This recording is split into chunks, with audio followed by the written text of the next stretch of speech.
In today's video, I'll show you how to complete the Steam Pillar of Community task step by step, even if you're a beginner.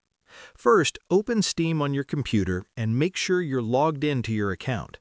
Now, click on your profile name at the top and select View My Profile from the menu, and then click Badges. On your profile page, look for the Pillar of Community badge section. Click on it to see the list of tasks you need to complete.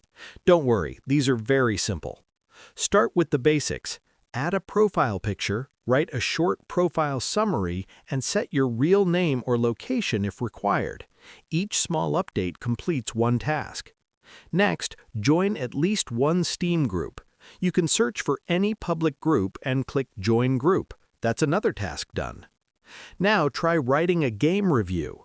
Go to any game in your library, scroll down, and write a short review. Even a single sentence works. You may also need to add a friend, post a status update, or upload a screenshot from a game. These are optional tasks that help you finish faster. Once all required tasks are completed, Steam will automatically unlock the Pillar of Community badge on your profile. And that's how you complete the Steam Pillar of Community task. Share this video and subscribe for more helpful tutorials.